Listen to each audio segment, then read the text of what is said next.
أبدا ومهما تأكل النيران في حقد دفين فأنا هنا صلد صبور ثابت لن أستكين.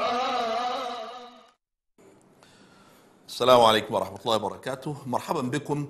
هذا ثاني لقاء لنا حول السيرة الذاتية للشيخ عصام دربالة رحمه الله تبارك وتعالى. قلنا إن العسكر بدأوا حكمهم لمصر بعد انقلاب 1952 بنوع من المهادنة أو التوافق أو التواؤم مع جماعة الإخوان المسلمين. وصل الأمر إلى أن قادة العسكر ذهبوا بصحبة بعض الإخوان لزيارة قبر الشيخ حسن البنا رحمه الله تعالى. هذا جمال عبد الناصر، ثم أظن هذا عبد الحكيم عبدين من الإخوان، ثم هذا جمال سالم. وتقرأ في العنوان لحظة خشوع على قبر البنا، أو في التعليق اللي مكتوب تحت على هذه المجلة التي كانت تعبر عن العسكر، يقولون لحظة خشوع على قبر البنا. لذا ذهب كثير من الإخوان المسلمين ومن مؤرخي الإخوان وبعض المؤرخين الآخرين إلى أن حركة العسكر هذه منبثقة من جماعة الإخوان المسلمين. واستدل كثير من المؤرخين بكلام الشيخ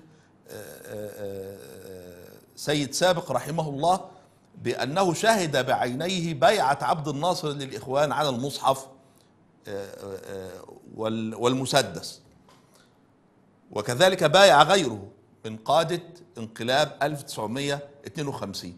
مؤرخون آخرون وهذه رواية العسكر ينفون ذلك ويقولون إننا تعرفنا في فترة قبل حدوث الانقلاب، هم بيسموه ثورة، تعرفنا على كل الجماعات والحركات الوطنية الموجودة في مصر ومنها جماعة الإخوان المسلمين. تقربا للإخوان قرر العسكر إعادة محاكمة قتلة الشيخ حسن البنا رحمه الله تبارك وتعالى. حل العسكر كل الأحزاب وأبقوا على جمعية الإخوان المسلمين، كان اسمها جمعية الإخوان المسلمين، رغم أن هذه الجمعية في الحقيقة تشكل حزبا، لأنها كانت تشتغل بالعمل السياسي، كانت ليست فقط جمعية خيرية تقدم معونات للمحتاجين وعلاج للمرضى وما إلى ذلك، لا، كانت تهتم بالشأن العام وبالعمل السياسي. لكن هذا الوئام لم يدم طويلا بين العسكر والإخوان. في عام 54 حدث الصدام الشهير بين العسكر والإخوان، وبعد أن كنا نشاهد قادة الإخوان وقادة العسكر في اجتماعات مشتركة مثلا في بيت جمال عبد الناصر أو غيره، صرنا نشاهد قيادات الإخوان وهم يساقون إلى المشانق عبر محاكمات صورية أمام محاكم عسكرية أو محاكم الثورة التي كانوا يسمونها وقتها. لكن كان قادة المحاكم دي أو القضاة هم ضباط من ضباط انقلاب 1952. بدأ العسكر بمحاكمات كبيرة واعتقالات كبيرة سنة 54 عقب ما عرف بالحادث المنشية وحاولة اغتيال عبد الناصر. بدأوا بمحاكمة مجموعة كبيرة من القيادات، وحكموا على كثيرين منهم بالإعدام، في مقدمتهم المرشد العام وقتها المستشار حسن الهضيبي رحمه الله، والشيخ عبد القادر عودة، والشيخ محمد فرغلي، وغيرهم من قادة الإخوان، ويوسف طلعت. ولكن خفف الحكم عن المرشد العام للإخوان المسلمين كما خفف عن الأستاذ مهدي عاكف الذي صار مرشدا بعد ذلك بفترة طويلة، نفذت الأحكام في عبد القادر عودة وآخرين. حدث صدام آخر يعني ظلت العلاقة بقى هي علاقة حرب وعداء من 54 حتى حدث الصدام الآخر سنة 65. كان أفرج عن الشيخ سيد قطب رحمه الله قبلها بحوالي عام، ثم أعيد اعتقاله واعتقل كثير من الإخوان القدامى وشباب الإخوان الجدد، وحكم الشيخ سيد قطب وحكم عليه بالإعدام رحمه الله تعالى، واستمرت العلاقة متأزمة. ما علاقة هذا بموضوعنا؟ نحن نستعرض الحالة السياسية عموما في مصر التي شهدت مولد الصحوة الإسلامية، التي كان صاحبنا وصاحب هذه الحلقات كان أحد رموزها بل أحد أعمدتها. كما قلت لكم تعرفت على عصام دربالة، طالب عصام دربالة كما يقولون، في المدرسة الثانوية، كان ما زال طالبا صغيرا، وقلت لكم إنه نشأ في بيت إخواني. والده رحمه الله الأستاذ حسن دربالة كان من الإخوان المسلمين واعتقل قبل ذلك، ولوالده أثر عليه كبير، ليس فقط لأنه كان من الإخوان المسلمين، لا، أيضا هو وجهه في قراءاته في بداية الأمر، وسنتناول ذلك في وقته إن شاء الله تبارك وتعالى. نشأ الطفل عصام دربالة في بيت إخواني كما قلنا، ولم نلتقي به إلا في مرحلة المدرسة الثانوية. لم يكن يعني سوى لقاء زمالة في الفصل، لم يكن هناك يعني شيء يجمعنا غير ذلك. كنت من صغر سني منضما لمنظمة الشباب الاشتراكي، متأثرا بوالده رحمه الله الذي بدأ حياته السياسية ناصريا وختمها إسلاميا. هذه صورة الشيخ عصام مع إخوته وهو في المنتصف، أو الطفل بقى عصام دربالة وهو في المنتصف، يكبره ناجي دربالة، المستشار ناجي دربالة دلوقتي نائب رئيس محكمة النقد، ويصغره علاء دربالة اللي هو الدكتور علاء دربالة طبيب أمراض باطنة. كنت أنا نشأت في بيت ناصري، وبيتنا أبا عن جد لا يتوائم مع دعوة الإخوان المسلمين. جدي رحمه الله كان أزهريا، وكان بين الأزهر والإخوان عداوات، ووالدي رحمه الله بدأ حياته ناصريا، وإن كان بحمد الله ختمها إسلاميا كما قلت لكم. ولكن في هذه الفترة كان الجد والأب في بيتنا يرفضون أو يتحفظون أو يخالفون جماعة الإخوان المسلمين، بعكس الشيخ عصام كما قلت لكم كان والده منتميا للإخوان المسلمين. لم أكتشف أي ميول فكرية للشيخ عصام إلا بعدما التحقنا بكلية الهندسة جامعة أسيوط. مرت السنة الإعدادية بدون أن يحدث احتكاك كثير بيننا أو التقاء كثير بيننا، ثم ذهبنا إلى أجازة المرحلة الإعدادية. في هذه الأجازة الصيفية حدث التعارف الفكري بيني وبين أخي عصام دربالة، فاكتشفت أنه أيضا صاحب ميول ناصرية، وبدأنا نلتقي كثيرا. كنت أذهب لزيارته كثيرا وكان يأتي لزيارتي، ونتحدث في هذه الأمور. بدأنا العام الدراسي أولى كلية هندسة، وهو في قسم مدني وأنا في قسم ميكانيكا، ولكن بدأنا عملا مشتركا في الكلية في الدعوة والترويج ونشر الفكر الناصري. كان وقتها يعتبر فكرا ثوريا، خاصة بعد أن بدأت المرحلة الساداتية من سنة 70، وبدأ السادات يبتعد شيئا فشيئا عن خط عبد الناصر وبدأ يميل للمعسكر الغربي، بينما عبد الناصر كما تعلمون كان ولاؤه للمعسكر الشرقي للاتحاد السوفيتي. فكنا نعتبر وقتها معارضين للنظام ونعتبر ثوريين، ويعني نرفض هذا النظام الرجعي العميل للإمبريالية الغربية كما يحلو لليساريين أن يقولوا. بدأنا نعمل معا بدون غطاء رسمي في الكلية، يعني لم نكون أسرة، لم نكن أعضاء في اتحاد طلاب أو في جمعية معينة، لا، بدأنا نعمل بدون أي غطاء.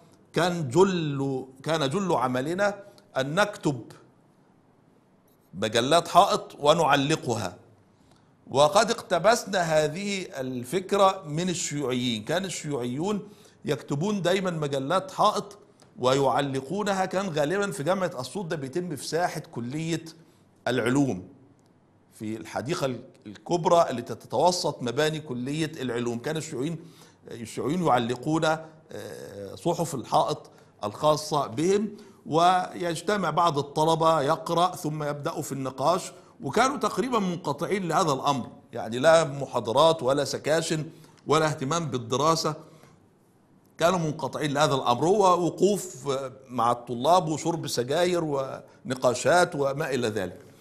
وقد رأيت بعيني كيف يجتذبون الطلبة وخاصة الفقراء منهم. أذكر طالب يعني أشفقت عليه عندما بدأ، كان طالبا فقيرا وكان يعني يبدو في هيئة ملبسه وحذائه البالي الذي في قدمه وفي نحافة جسده أنه رقيق الحال، فبدأ يسمع كلامهم ويقرأ كلامهم. بدأ معظم تعليقاته في البداية بتتكلم عن الحالة الاقتصادية اللي هو بيعيشها هو وأسرته وما إلى ذلك، ثم فوجئت أنه قد التقطوه وصار ينافح معهم عن فكرهم، وصار بعد أن كان فقيرا لا يملك قوت يومه صار يدخن السجائر بشراسة معهم. بدأنا التقطنا هذه الفكرة وبدأنا نكتب مجلات حائط لنشر الفكر الناصري، وكنا نعتبر نفسنا نحن الناصريين في هذا الوقت، يعني أننا لا نخرج عن الدين. يعني كنا نعتبر أن الشيوعيين قفزوا، وهم يعني لما تناقشهم بتجد أن مسألة الإلحاد متأصلة فيهم، لكن كانوا يحاولون إخفاءها لئلا يفقدوا تعاطف الطلبة، فيتكلموا في المسائل الاقتصادية والفساد وما إلى ذلك، ويبتعدوا عن الكلام في الأصول العقائدية للشيوعية اللي تقوم على إنكار مسألة الأديان أصلا. ولهم المقولة الشهيرة لكبيرهم كارل ماركس: الدين أفيون الشعوب. كنا نعتبر أننا نحافظ على أصولنا، نحن الناصريين نحافظ على أصولنا الإسلامية ونأخذ من المذاهب الوضعية يعني المبادئ الاقتصادية التي لا تناطح الإسلام ولا تتعارض مع الإسلام. هكذا كنا نحاول التوفيق وقتها. بدأنا ننزل بمجلات الحائط الخاصة بنا في كلية هندسة، كليتنا، لم نذهب بعيدا في بادئ الأمر. أذكر من الكتب اللي اهتمينا بها وقتها مثلا كتاب مشكلة الفقر وكيف عالجها الإسلام للشيخ يوسف القرضاوي، فقد اختصرت هذا الكتاب وكتبته لا أدري في صفحة كبيرة اللي هي الصفحة 100 سنتي في 70 سنتيمتر في 70 أو في أكثر من ذلك، وكان من ضمن معرض المجلات اللي نعلقه في مدخل كلية الهندسة. وكنا مثلا كتبنا قصيدة نزار قباني اللي رثى فيها عبد الناصر بعد هلاكه وقال فيها: قتلناك يا آخر الأنبياء قتلناك. أذكر وقتها أن عميد الكلية طلب أن يطلع على معرض المجلات هذا، فوافقنا وأخذت المجلات وذهبت إلى مكتبه. كان اسمه الدكتور محمد سعداوي الله يرحمه. لم يذهب معايا الأخ عصام دربادة هذا اللقاء، حضرت هذا اللقاء مع عميد الكلية الدكتور محمد سعداوي بمفردي، فبدأ يقرأ في المجلات ولا يبدي اعتراضا إلى أن جاء لقصيدة قتلناك يا آخر الأنبياء. كان الدكتور محمد سعداوي له ميول إسلامية ولكن لا تظهر، يعني ما فيش مظهر، ما فيش لحية، ما فيش كذا، فغاضته القصيدة. وهو يمسك بقلمه. طبعا القصيدة أنا كاتبها بخط جميل ونسقت كتابتها وتعبت في كتابتها، فيمسك القلم: قتلناك يا آخر الأنبياء. آخر الأنبياء دي سيدنا محمد، ما حدش قتله يا ابني، ويضع علامة كبيرة هكذا، وبعدين يقرأ تاني: لا يا ابني الكلام ده مش صح. فأفسد لي وقال لي: أنا أعترض على هذه بالذات، أما باقي الصحف فيمكنك أن تعلقها. أذكر أيضا في مرة من المرات أخذنا كارت كان يوزع، كارت دعاية كان يوزع في رعاية الشباب للدعاية لبعض أجهزة الحاسبات. أجهزة الحاسبات كانت مهمة وقتها جدا لكلية هندسة، وهي لسه مهمة الآن، لكن ممكن تكون التليفونات وكده بدأت، أو أجهزة الكمبيوتر وكده يعني تحل محلها بعض الشيء، لكن أجهزة الحاسبات المتخصصة هذه الخاصة بكلية بالطلبة هندسة كانت شيء أساسي، فكانت الدعاية لها مهمة. فدخلنا فوجدنا كروت دعاية في مبنى رعاية الشباب عليها صور قبيحة، فأخذنا كارتا ووضعناه على يعني صفحة كبيرة وكتبنا: هذا ما يحدث في مبنى رعاية شباب أو في مكتب رعاية شباب في كلية الهندسة، هل هذا؟ انتقدنا هذا الأمر. فالدكتور السعداوي وهو مار لاحظها، قرأها، فذهب إلى مكتبه وأرسل لي مرة ثانية وقال لي: أخبرني ما الموضوع. فقلت له: الموضوع كذا وكذا وكذا. وأنا جالس فاتصل وطلب أن يحضروا له مسؤول رعاية الشباب كان اسمه ميلاد وكان نصرانيا، وجاء وأنا جالس في مكتب العميد ووبخه توبيخا شديدا وقرعه، يعني لم يبق إلا أن يقوم ليصفعه على وجهه، وفي النهاية صرفه وأمره أن يتخلص من كل هذه الدعايات، ثم قال لي: انتهينا، انزع هذا الملصق إذن. فكان يرغب في ألا ترى مثل هذه الصور. في إحدى المرات بعد بقى ما بدأنا نكتشف إن في حركة إسلامية في الجامعة، كان اسمها ساعتها الجماعة الدينية، كانوا ناس قليلين وكانوا ناس طيبين وغلابة وفي حالهم. حضرت لهم مرة مؤتمر أو لقاء، كانوا يسموه لقاء بعد اليوم الدراسي، فوجدت طلع الأخ الكبير بتاعهم بتاع كلية هندسة، معرفش ساعتها كانوا يستخدموا كلمة أمير ولا ما يستخدموش كلمة أمير، احتمال يكونوا كانوا يستخدموا مصطلح أمير، وقال إن هو هيعطي الحضور. إحنا كنا ناس جداد يعني، بيقول لك لقاء للجماعة الدينية، فروحنا طلبة جداد بنسمع إيه الجماعة الدينية دي. يعني أنا كان ليا ميول معينة فكنت رايح بعين المنتقد، لكن في طلبة جايين يعني بعين المتعرف لسه، يعني أو جاي يتعرف يشوف مين دول. فطلع على السبورة الكبيرة بتاع المدرج وراح رسم لنا لسان كبير كده، وبعدين بدأ يشرح لنا مخارج الحروف على اللسان، لأن دي يعني في وجهة نظره مفيدة في التلاوة. فيكتب ده على، يقول لك ده طرف اللسان، وده وسط اللسان، وده أقصى اللسان، وده الحنك الأعلى، ودي الثنايا اللي هي السنتين اللي من قدام دول، اللي من فوق دول. فأنا قاعد أقول يعني هو إيه ده؟ إحنا مش فاهمين حاجة، والطلبة الجداد برضو مش فاهمين حاجة. المهم بدأنا نتعرف بقى إن في حاجة في الجامعة اسمها الجماعة الدينية.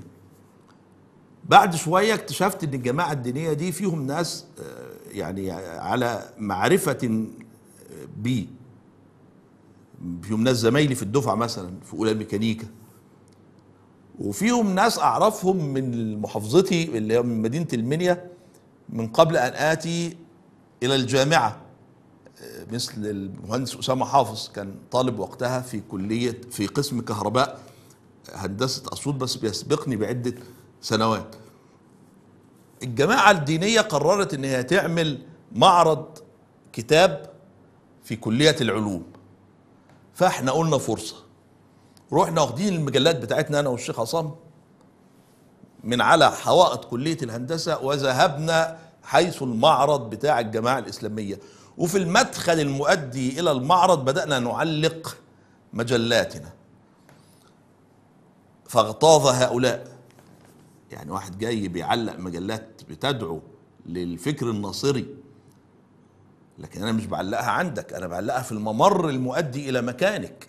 لكن هو يقول لك لا، الطلبة هنا داخلة علشان تشاهد المعرض بتاعي، وجاي على دعاية المعرض بتاعي، وجاي للكتاب الإسلامي، وانت بتعلق ما يدعو. فحدث نوع من انواع الشد والجذب بيننا وبين الجماعة الدينية خاصين بالمعرض بتاعنا.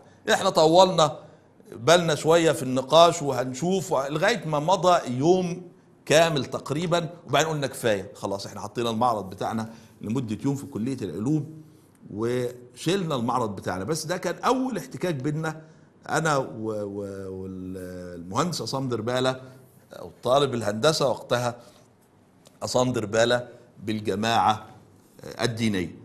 حدث احتكاك اخر او موقف اخر لما الجماعة الدينية حصل احتكاك بينهم وبين الشيوعيين، وقرروا ان هم يطردوا الشيوعيين من الوقفة بتاعتهم في كلية العلوم.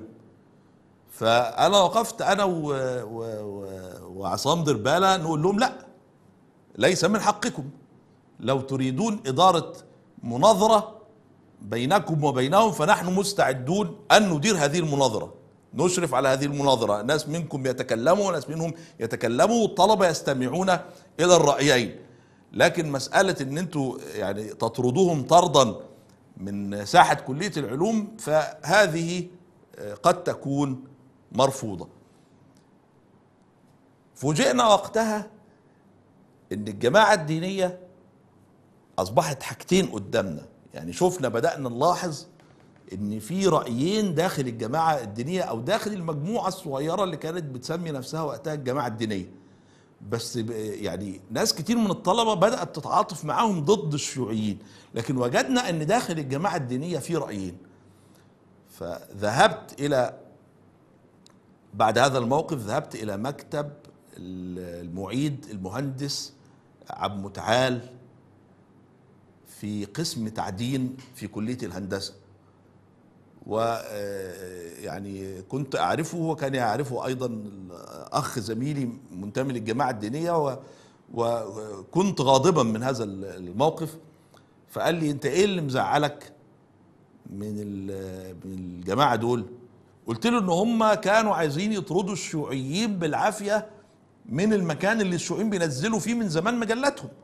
وقلت له انا مش موافق على فكر الشيوعيين، لكن الجماعه الدينيه عايزه تناقشهم ما تيجي تناقشهم، لكن حته ان هم لا يمنعوهم من الوقوف ومن تعليق المجلات الخاصه بهم، فيعني هذا لا اراه.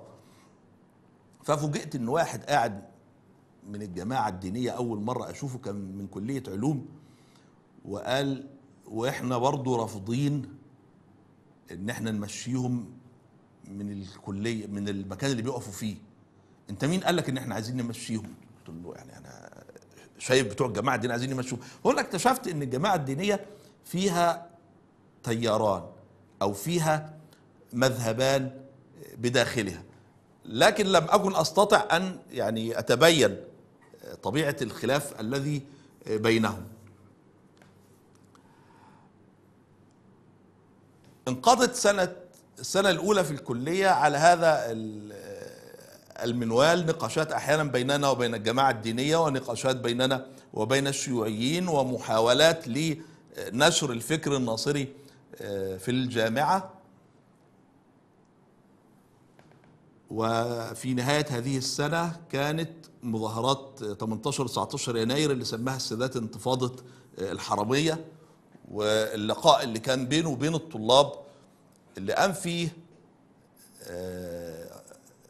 رئيس اتحاد طلاب جامعة القاهرة، كان راجل ملتحي كده وطويل، او شاب بقى، مش شاب ملتحي وطويل، وواجه السادات وقال له، السادات بعد 18 شهر يناير حب يبين ان، لان كانت مظاهرات شديده وما الى ذلك، حب يبين ان الشعب بيأيده وان عنده ديمقراطيه وان الناس مؤيداه، فبدأ يعمل لقاءات مع رجال الدين.